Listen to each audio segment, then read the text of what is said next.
Shashank from Vishank law academy. अब हम पढ़ेंगे सेक्शन 6 कि हमने जान लिया कि सेक्शन 4 में एप्लीकेशन लगाएंगे, सेक्शन 5 में प्रोसेस चलेगा, सेक्शन 6 में है कि कहाँ केस फाइल कहाँ होगा। तो यहाँ पर लिखा है कि अगेंस्ट द चिल्ड्रन या रिलेटिव्स, यानी कि रिस्पोंडेंट अगर चिल्ड्रन है या रिलेटिव है, जहाँ वो रहते हैं, देखिए जहाँ पर आपका सीनियर सिटीजन है, ठीक है, सीनियर सिटीजन या पेरेंट्स की बात करें, ठीक है, ये दोनों जहाँ पर लास्ट रिजाइड करे थे वहाँ पर भी केस फाइल कर सकते हैं, यहाँ पर जहाँ रह रहे हैं वहाँ पर भी केस फाइल कर सकते हैं। और यहाँ बोला है कि जहाँ चिल्ड्रन जिनके खिलाफ केस करा है, चिल्ड्रन या रिलेटिव के खिलाफ करा है, वो जहाँ रहते हैं वहाँ पर भी केस फाइल कर सकते हैं। जैसे मान लो आपका जो सीनियर सिटीजन है, ठीक है, या पेरेंट है कोई भी एज का जो अपने आप को मेंटेन नहीं कर सकता, वो रहते हैं आपका शादरा में, तो वो यहाँ पर भी केस फाइल कर सकते हैं। मान लो उनके बच्चे या रिलेटिव जिनके खिलाफ उन्होंने केस करना है वो रोहिणी रहते हैं, तो वो रोहिणी भी केस फाइल कर सकते हैं। ये वहां पर भी केस फाइल कर सकते हैं जहां ये लास्टली रिजाइड करे थे। लास्टली रिजाइड मान लो ये रहे थे आपका करोल बाग, तो ये करोल बाग भी केस फाइल कर सकते हैं वहां के एसडीएम में। On the receipt of the application, जिस दिन एप्लीकेशन मिलेगी under section 5, the tribunal shall issue the process, tribunal जो होगी वो इशू द प्रोसेस कर देगी खिलाफ किनके, presence of children and relatives of application, मतलब यानी कि चिल्ड्रन या रिलेटिव्स के अगेंस्ट में।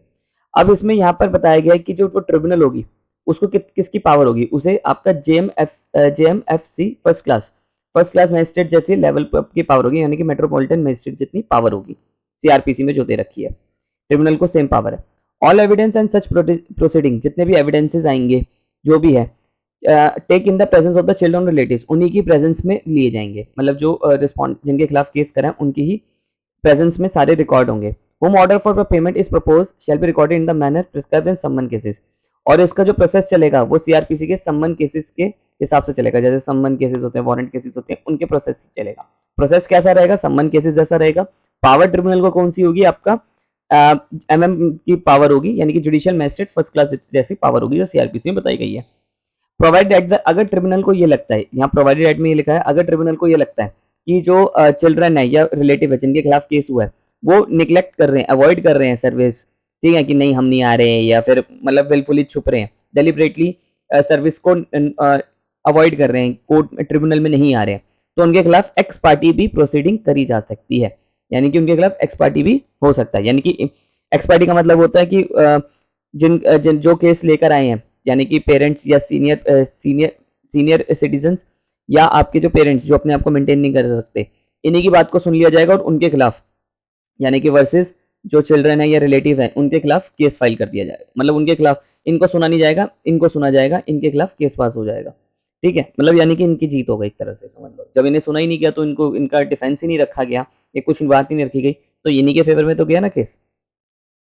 वेयर द चिल्ड्रन और relative is residing outside India, मान लीजिए जो चिल्ड्रन और रिलेटिव्स हैं वो आउटसाइड ऑफ इंडिया, इंडिया के बाहर रहते हैं, तो कैसे सम्मन्स उनको भेजे जाएंगे, यानी कि कोर्ट का नोटिस कैसे उन्हें दिया जाएगा, उनको सेंट्रल गवर्नमेंट के थ्रू भेजा जाएगा। वैसे प्रोसेस क्या रहता है, जैसे मान लो ये पेरेंट्स हैं, इनका जो बेटा है वो आपका कनाडा में रहता है, ठीक है, तो वहाँ पे जो इंडियन एम्बेसी होगी उनके थ्रू भेजा जाता है, तो वो सेंट्रल गवर्नमेंट से होम मिनिस्ट्री से और या सॉरी एक्सटर्नल अफेयर्स से मिनिस्ट्री से भेजते हैं, फिर वो एम्बेसी भेजते हैं, फिर वो वहाँ भेजते हैं, ऐसा प्रोसेस रहता है इसका। अब यहाँ पर लिखा है सेक्शन 6 में लिखा है कि tribunal before hearing an application section 5 the same conciliation officer finding without 111। अब क्या होगा कि इनका पहले कंसिलिएट करवाया जाएगा, XYZ वर्सेस चिल्ड्रन और रिलेटिव के जो केस होगा इनके बीच में कंसिलिएशन करवाया जाएगा, यानी कि समझौता करवाया जाएगा, और समझौते की जो प्रोसीडिंग होगी वो आपका 1 मंथ से ऊपर नहीं होनी चाहिए। And the settlement has arrived, tribunal shall pass to effect, और जो भी उनका सेटलमेंट होगा कि हम इतने पैसे देंगे या हम इन्हें साथ रखेंगे, ट्रिब्यूनल अपना फैसला सुना देगा। 1 मंथ से ज्यादा का कंसिलेशन नहीं होना चाहिए। और एक्सप्लेनेशन की बात करें तो एक्सप्लेनेशन में ये लिखा है कि सेक्शन 5(1) में और 18 में सेटलमेंट करवा देंगे, और इनका जो मेंटेनेंस ऑफिसर भी कहा जाता है सेक्शन 18 में, हमें उसे ध्यान से पढ़ना है, तो इसमें कुछ खास नहीं है। अब बात करते हैं आपका सेक्शन 7 की। सेक्शन 7 बात करता है कि आपका जो ट्रिब्यूनल होगी वो कैसी होगी। स्टेट गवर्नमेंट जब अपने स्टेट में वो लागू करेगी ये एक्ट, उसके 6 मंथ्स के अंदर उसे हर डिस्ट्रिक्ट के हिसाब से, सब डिवीजन के हिसाब से ट्रिब्यूनल्स बनाने पड़ेंगे। फिर बात कर रहा है कि tribunal shall be prescribe over the office not below the rank of SDM. सब डिस्ट्रिक्ट में ऑफिसर बोला है तो ये एसडीएम है, कि मतलब कोई भी ट्रिब्यूनल को हेड करेगा वो आपका एसडीएम से नीचे नहीं होना चाहिए, ठीक है। वेयर आर 2 और मोर ट्रिब्यूनल्स, अगर 2 या 2 से ज्यादा ट्रिब्यूनल्स बनाए तो उनमें कैसे काम डिवाइड करना है, कैसा नहीं करना, स्टेट गवर्नमेंट आपका स्पेशल ऑर्डर देके कर देगी कि मान लो एक ट्रिब्यूनल में 50 केस है और एक ट्रिब्यूनल में सिर्फ 10 केस है, तो इस ट्रिब्यूनल में इस केसेस को ट्रांसफर कर देगी, स्टेट गवर्नमेंट ट्रांसफर कर देगी। अब सेक्शन 8 बात करता है कि समरी प्रोसीजर की बात कर रहा है, इसको थोड़ा बड़ा में पढ़ते हैं कि अगर मान लीजिए इंक्वायरी करवानी है कोर्ट ने, सॉरी ट्रिब्यूनल ने कोई इंक्वायरी करवानी है तो कैसे करवाएगी। तो स्टेट गवर्नमेंट ने कोई रूल्स एंड प्रोसेस बता रखा है तो समरी प्रोसेस चलेगा, ठीक है।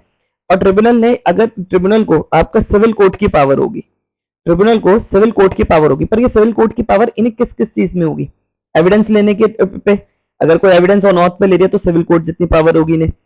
Enforcing the attendance of witness, यहाँ पर लिखा है कि विटनेस की अटेंडेंस को सिक्योर करवाने के लिए, कंपेलिंग डिस्कवरी, कोई प्रोडक्शन ऑफ डॉक्यूमेंट्स, कोई डॉक्यूमेंट्स मंगवाने के लिए, कोई मटेरियल ऑब्जेक्ट मंगवाने के लिए, इनकी ऐसे ट्रिब्यूनल्स को पावर होगी। अगर हमने ध्यान से एक चीज पढ़ी थी कि जुडिक्शन में जब हमने पढ़ा था, जुडिक्शन का जब हमने 6 क्लॉज 3 पढ़ा था, जुडिक्शन का जब हमने 6 सब क्लॉज 3 पढ़ा है और 8 का सब क्लॉज 2 पढ़ रहे हैं, तो 6 में बात करिए कि जो ट्रिब्यूनल होगी उसे एमएम की पावर होगी, मेट्रोपॉलिटन मजिस्ट्रेट की पावर होगी, और 8-2 बात कर रहा है आपका कि ट्रिब्यूनल को आपका सिविल कोर्ट की पावर होगी। ये बता रहा है, ये बता रहा था कि आपका जो जिसके खिलाफ केस हुआ है, चिल्ड्रन और रिलेटिव्स के खिलाफ केस हुआ है, उनकी अटेंडेंस को सिक्योर करवाने के लिए कि अगर ये नहीं आते तो इनके खिलाफ अवेलेबल नॉन अवेलेबल वारंट हो गए, ये चीज की पावर होगी, ठीक है। अटेंडेंस, रिस्पोंडेंट की अटेंडेंस को सिक्योर करवाने के लिए। पर अगर कोई डॉक्यूमेंट मंगवाना है, एविडेंस लेना है, या कोई डिस्कवरी करवानी है डॉक्यूमेंट्स की, वो वाली पावर इनको सिविल कोर्ट की होगी। फिर इसमें आगे ये भी बताया गया है कि आपका जो ट्रिब्यूनल होगी उसको आपका सीआरपीसी के सेक्शन 195 की और आपका चैप्टर 26 के सीआरपीसी की भी पावर होगी। चैप्टर 26 सीआरपीसी का फेमस सेक्शन है 340 सीआरपीसी, जो पर्जरी की बात करता है कि कोर्ट में झूठी गवाही दी तो क्या होगा क्या नहीं होगा, उसकी गवाही की बात करता है। अब सब क्लॉज सी ये बात कर रहा है कि ट्रिब्यूनल में adjudication of any claim, one more person possessing special order and relevant inquiry assisting। अब मान लो ट्रिब्यूनल में कोई फैसला सुनाना है, ट्रिब्यूनल ने कोई फैसला सुनाना है और उसकी इंक्वायरी करवानी है, ये बात कर रहा है इंक्वायरी की, ठीक है। तो इसकी इंक्वायरी की हेल्प के लिए वो क्या करेगी, कुछ आपका for the purpose of adjudicating, adjudicating मतलब फैसला सुनाने के लिए, एनी क्लेम ऑफ मेंटेनेंस के ऊपर वो पर्सन पोसेसिंग एक पर्सन को या एक से ज्यादा पर्सन को अपॉइंट कर सकती है जिनको स्पेशल नॉलेज हो इस केस के बारे में, मतलब इस मतलब कुछ उन्हें स्पेशल नॉलेज हो उस पर। तो सिंपल सी बात है, सब क्लॉज 3 ये बात कर रहा है कि ट्रिब्यूनल जो है वो इंक्वायरी के लिए आपका एक या एक से ज्यादा लोगों को भी अपॉइंट कर सकती है, पर शर्त यह है कि उन्हें स्पेशल नॉलेज हो फील्ड में किसी चीज की। ऑब्वियस बात है, उन्हें मतलब पेरेंट्स के वेलफेयर और इन चीजों के बारे में है। अगर मान लो ट्रिब्यूनल के सामने सवाल आ गया कि यार एक व्यक्ति को कितना पैसा देना चाहिए, ठीक है, कितना पैसा मिलना चाहिए, कितना पैसा नहीं मिलना चाहिए, तो ये ट्रिब्यूनल क्या करेगी, यहाँ पर एक व्यक्ति को एक ऐसे प्रोफेसर या इनको अपॉइंट कर लेगी। आई होप आपको मेरी वीडियो पसंद आई हो। अगर आपको मेरी वीडियो पसंद आई हो तो चैनल को सब्सक्राइब करिए। Thank you so much.